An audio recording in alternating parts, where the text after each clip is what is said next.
நாம் காலம் காலமாக பின்பற்றி வந்த பாரம்பரிய ஊட்டச்சத்து மிக்க உணவு முறைகள் பல்வேறு காரணங்களால் நம் வீட்டு சமையல் அறையில் இருந்து அழிந்து வருகிறது. அதில் ஒன்றுதான் நம் முன்னோர்கள் காலையில் தவிர்க்காமல் சாப்பிட்ட பழைய சோறு. இது குறித்த ஒரு சிறப்பு செய்தி தொகுப்பை இப்போது காணலாம். நவீன வாழ்க்கை முறைக்கு மாறுகிறோம் என்ற பெயரில் துரித உணவுகளை சாப்பிட்டு நம் உடலுக்கும் மனதுக்கும் நாமே பாதிப்பை ஏற்படுத்துகிறோம்.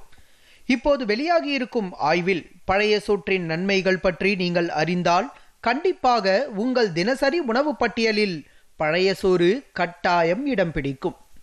சென்னை அரசு ஸ்டான்லி மருத்துவக் கல்லூரி மருத்துவமனையின் இரைப்பை குடல் மற்றும் கல்லீரல் மாற்று அறுவை சிகிச்சை பிரிவு வாழ்வூட்டும் மருத்துவம் மற்றும் ஆராய்ச்சித்துறை சார்பில் பழைய சாதம் குறித்த அறிவியல் கருத்தரங்கம் திங்கட்கிழமை நடைபெற்றது. அப்போது மொத்தம் 55 நோயாளிகளிடம் பழைய சாத நீரை வழங்கி தொடர் ஆய்வு மேற்கொள்ளப்பட்டதில் வயிறு சார்ந்த பாதிப்புகள் அவர்களுக்கு குறைந்தது உறுதி செய்யப்பட்டது என்று தெரிவிக்கப்பட்டது. மேலும் இரத்த கொழுப்பு இரத்த சோகையை தடுக்கிறது, சர்க்கரை நோயை கட்டுப்படுத்துகிறது, புற்றுநோய் பாதிப்பை குறைக்கிறது என்றும் ஆய்வில் உறுதி செய்யப்பட்டிருப்பதாக தெரிவிக்கிறார் மருத்துவமனையின் இரைப்பை குடல் அறுவை சிகிச்சை துறை தலைவர் மருத்துவர் ஜஷ்வந்த். கம்ப்ளீட்டாக உடல்நலத்தை காக்கக்கூடிய சிறந்த ஒரு உணவுன்னு கேட்டிங்கன்னா பழைய சோறு.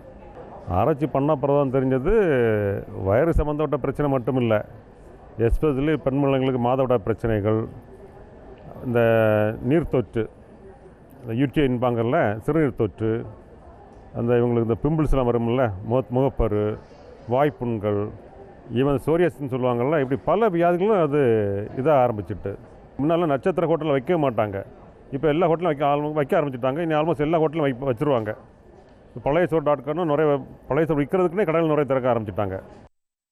புற்றுநோய் உள்ளிட்ட பல நோய்களில் இருந்து குணமாகிவிட்டேன் என்கின்றனர் பழைய சாதத்தை தினசரி சாப்பிட்டு பயன் பெற்றவர்கள். ஆக்சுவலி எனக்கு க்ரான்ஸ்னு சொல்லிட்டு ஒரு டிசீஸ் இருந்தது. அது 2019 டயக்னோஸ் பண்ணாங்க. அதுக்கப்புறம் நாங்கள் அதுக்கப்புறம் தான் நாங்கள் டாக்டர்ஸ் தேடும் போது என்ன ஆச்சுன்னா ஸ்டான்லியில் தான் அட்மிட் ஆனேன். அப்போது கடவுள் தான் நன்றி சொல்லணும், எனக்கு நல்ல டாக்டர்ஸ் கிடைச்சாங்க. ஜஷ்வந்த் சார் தான் ட்ரீட்மெண்ட் பண்ணாங்க.